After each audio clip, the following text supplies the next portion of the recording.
And welcome to today's top story. We have several things we want to talk to you about this morning with regards to, what's going on in the community. What are the big top stories in our newscast? Something that everybody is talking about and has been talking about for so long. Hard to believe it's still going.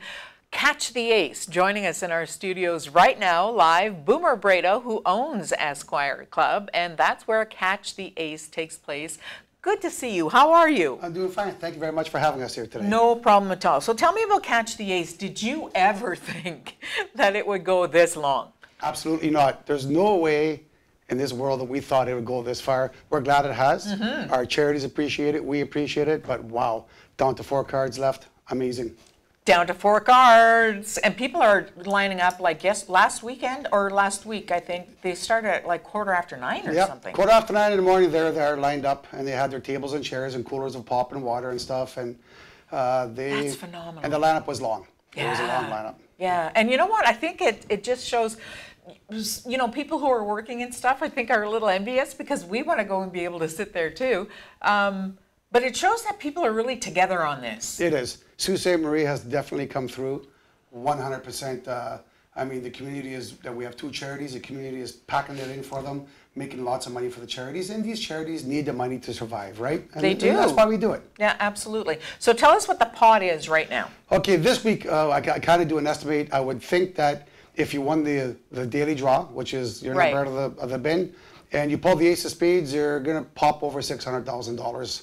Oh my goodness. Right now, as of today, our charity is sitting just under $800,000, minus a few expensive cost of tickets and so on. Well, sure, and so yeah, on. printing and all that good stuff. Tell us about the charities. The charities, Big Brothers and Big Sisters of Sault Ste. Marie. A lot of people don't know they have a hub in the west end of Sault Ste. Marie that they haven't opened for quite a while. And with this money they're getting, they can hire somebody, open that hub, and there's 30 or 40 kids out in that area that need a big brother or a big sister. So there's a hub that they can't afford to run right now? Yep. Really? Yep. They lost funding from whoever they're getting their funding from, United Way, I think, or somebody. But this is going to help them. Last year we had a Catch the Ace and we involved them in it, and we made them just over $40,000. And that kept them going for a year. So this is going to keep them going for a while. Then we have the Group Health Trust Fund, which is an amazing fund. And these people buy equipment needed for the Group Health Center, and much needed equipment. And I can't say enough about the volunteers from both places. They're really rocking it. They're coming in. We have 20 or 30 coming from the Group Health Center. We have a whole bunch coming from Big Brothers and Big Sisters, and they help us in a parking lot because it does get crowded. Oh, it gets crazy. Gets so crazy. It's controlled chaos. Yes, it's it controlled really chaos. is. People are great. Minus some negativity on Facebook and stuff, but we don't worry about that. Well, you know what? It's easy to be negative when you don't have to put up your name or that you don't have to face the person that you're going to criticize, right? Armchair critics. Yes, there's haters everywhere, Boomer. We know all about that. So tell us about the crowds, and is this your second Catch the Ace? This is our second Catch the Ace. The first one we raised $40,000 for Big Brothers and Big Sisters. The crowds are amazing. They come in line, they're happy, they're going lucky. They realize that they got to wait a while for a ticket. Last week, we ran out of time to sell tickets. We had plenty of tickets. So this week we're going to sell tickets at 4 o'clock as opposed to 6 o'clock. Gives us 2 hours to move some more tickets. It's hard. People want us to open up some more ticket booths, but we have to sell our tickets in sequential order. And it's hard to keep control of how many tickets we actually sold, because when we stop selling at 9, at 9:30 sharp, we have to have it posted, and we have to count all those tickets. And I think, you know what, Boomer, that's something that a lot of us don't understand, because when you do a draw, whether it's to this huge, wonderful success, or it's a much smaller draw, a small organization's, doing a fish derby, and there's a prize at the ice fishing hole or whatever. There's a lot of regulations involved. Oh. Well, we're supported. I can't say enough about the AGCO. The local, Mike, his name is, from the AGCO, has been with us the whole time, and the guys and girls down in Toronto that have been doing this. We are right now the biggest Catch the Ace, governed by the AGCO in Ontario. And I don't think nobody expected it to get this big, even the peeps in Toronto. And I believe that they watch us all on Facebook Live every night too. Just so they can see what's going on. It is. It's exciting. It's fun. We love doing it. It's a lot of work, but at the end of the day, when we give away a couple of checks, it's going to be wow. What a good thing. And you know what, too? I think it's a really good point to make that you donate to these charities. The Esquire Club, you're not taking any of the money. You're taking money for what? Printing the tickets, and that's it. Yeah, printing the tickets and a few other costs that the charities have to pay for. I mean, obviously, there's some security and stuff. Well, sure. But we cover a lot of that ourselves.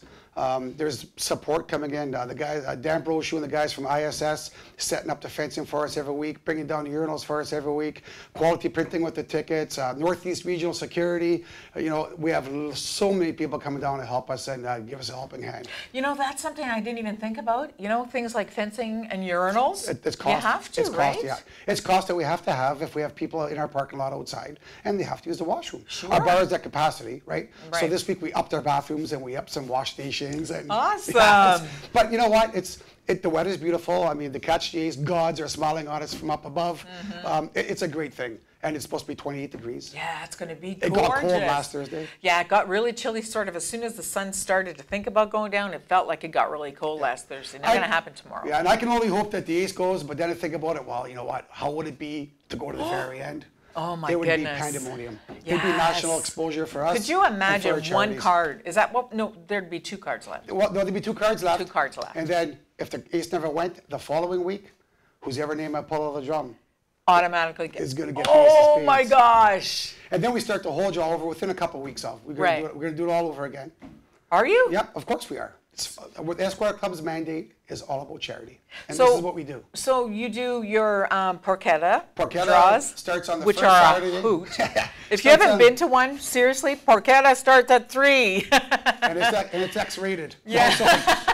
Sometimes. So we start that the first Saturday of October, and we run that way through to April, and we have various charities in town that come out and support it, and we support them. Our porchetta parties raise close to $30,000 a year. We've been doing them now for 7 or 8 years. And the Esquire Club itself, with this Catch the Ace, will be way over 1.5 million donated back to our community, and our community only. We keep it all in Sault Ste. Marie. You know what? It's such an awesome thing to see a corporate partner like yourself who could just be, you know, concerned about the daily running of your establishment, making a profit, making sure you have the right employees. That's all of that is enough. But to have such a big heart really says so much about you as a person and the people around you. Yeah, there's actually my wife, a gentleman named Matt Patro and Rob Wilson. We're the 4 business partners there. And I can't say enough about Matt's girlfriend, Dawn, because she's been right beside us the whole time. So, you know what, there is 4 of us, and we all kind of split, divide, and conquer and get our jobs done. And you have to. Yeah. Everybody has a role. Everybody has to play that role. Yeah, right? absolutely. So without them and without the Esquire Club members and the people of Sault Ste. Marie and the charities, this would probably never happen. And special double thumbs up to the AGCO because they're right with us all the way. That's got to be so gratifying too. Yep. Now, with regards to the Catch the Ace, there's some restrictions this week because. Yeah, there's restrictions, and I'll tell you why. We always had unlimited ticket sales, and our fear, and Toronto agreed with us, is that somebody's going to come in and say, drop down $100,000 and say, give me $100,000 in tickets. And we want everybody, so we capped it to $2,000 because we do have a lot of people that are in line buying tickets for others. Like you come in line, you can buy tickets for your coworkers. Yeah, I have a friend who's doing that for me. And that's good because it keeps the crowds down a bit. But our fear is that. So we restricted it to $2,000 per person. If you want to get another $2,000, go to the back of the line. We want everybody that can possibly get a ticket to get a ticket. Yeah, you want everybody to get a chance at it. Absolutely. To take part in the big excitement of it. It's now exciting. you mentioned that you're going to start as soon as this is done. You're going to start on another. Yeah, we're going to start another Catch the Ace. Yep. Like soon or 3 weeks. No kidding. We'll take a couple of weeks off, breathe, and then we'll get at her again. Clean the urinals. Yeah, clean. So, and then we have these 2 charities on board again as well. Plus, I believe we're talking to the Algoma Lung Association. Oh, good. And the Sault Ste. Marie Police Services. And this is the group of guys and gals that are bringing the Special Olympics to Sault Ste. Marie 2019. And we believe that this is going to help them conjure up some money to help. They are working hard. They are. They're doing a good job. Everywhere. They're doing a good job. Yep. Yeah, that's awesome. Yep. So anything we should know for Catch the Ace? Catch the Ace ticket sales are from 6 to 9. We draw it at 9:30 sharp. 6 or 4? Sorry, from 4 to 9. Sorry, 4 to 9 this week. We hope it goes this week, but if it doesn't, then it'll go again next week. And that's it. People know the routine. You can watch it on Facebook Live, and you have a half hour to report if you can't be at the Esquire Club. Okay. Now about parking and stuff like that. People are on the sidewalks. Don't be silly and start horse playing and then fall into the roadway. There's two businesses in the West End that we really have to thank. One's OK Tires, the Batonti family, yes, and the Romano family at United Flooring up the road. They allow us to use their parking lot, which is fantastic. That's awesome. You know. Yeah, and you know what? There has been some issues with people on the sidewalks. We do have the city police coming down to control a little bit for us, and that helps. But people are in line for a long time. Yeah. They tend to throw water bottles around. So we do have a cleanup crew that goes out on Friday mornings and goes all the way up second line and does all the businesses for them. You thought of everything, Boomer. That's awesome. It's like Indiana Jones. You make it up as you go along, right? Kind of like what we do here, too. Yeah, kind of. And you know what? The West End hops on Thursday nights. Yeah, I talked really to the guys that own the Sports Center, Misty's 50s, Uncle Gino's. All the places are packed. People are buying tickets to go on their favorite watering holes to have supper, have a drink, and wait for the draw. So you know what? Awesome? The West End hops on Thursday nights, that's for sure. West End is a place to be tomorrow night for Catch the Ace at the Esquire Club. Boomer, thanks so much for coming in. Thank you for having me. I know you're busy running around. I appreciate you stopping in. Appreciate that. Thank you so much. We'll be back right after this break with more Top Story.